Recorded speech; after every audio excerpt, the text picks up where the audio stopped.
and walk over here and cry with me. This predicament is beyond saying it's over. Me and Romeo will never be in peace. Sadly, I know about the situation. This problem is too difficult for me to solve, and I'm afraid there's nothing I can do to prevent your marriage in Paris, to make the Paris on this. Don't tell me about the marriage unless you've come up with an answer to stop it from happening.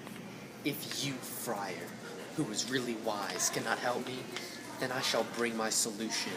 That is wise. And finish the problem right now with the help of this knife. God joined me and Romeo's heart, and you joined our hands. And before I'm married to another man, I'll end this life. You are smart, and I need some advice from you about my situation. If you can't, then I shall be the judge of what I do with my bloody knife. I will, with honor, resolve the situation myself if you can't fix it. If you wait too long to speak, then I will die. If what you have to say isn't my solution. Calm down, Juliet. There's still hope. Really, friar? How? We still have hope, but we have to act fast, because the situation is tough.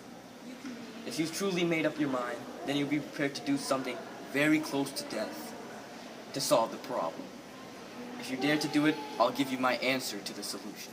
Friar, you can tell me to jump off a cliff, or have me sit in a place full of poisonous spiders. You can chain me up with the wild bears and tell me to climb down a drain.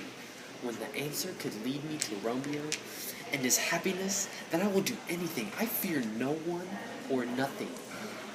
There is nothing in the world that could stop me.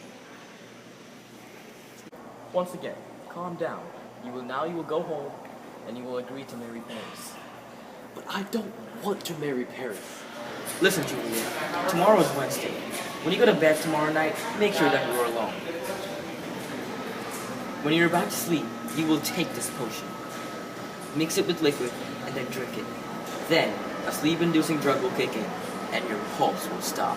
But Friar, then I'll be dead. Relax, dear. It will seem like you're dead, and your body will not be able to move, and you won't be able to breathe.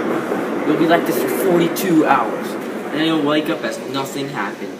Due to tradition, you'll be dressed in your best clothes, put in an open coffin, and carried to your family tomb.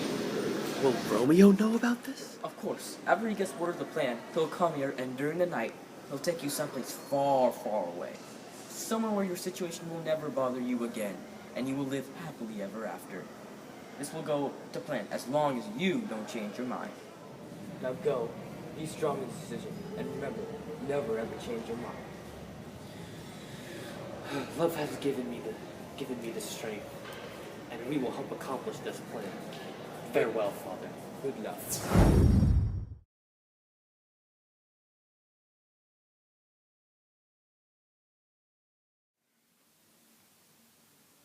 Hello, and welcome to Director's Cut.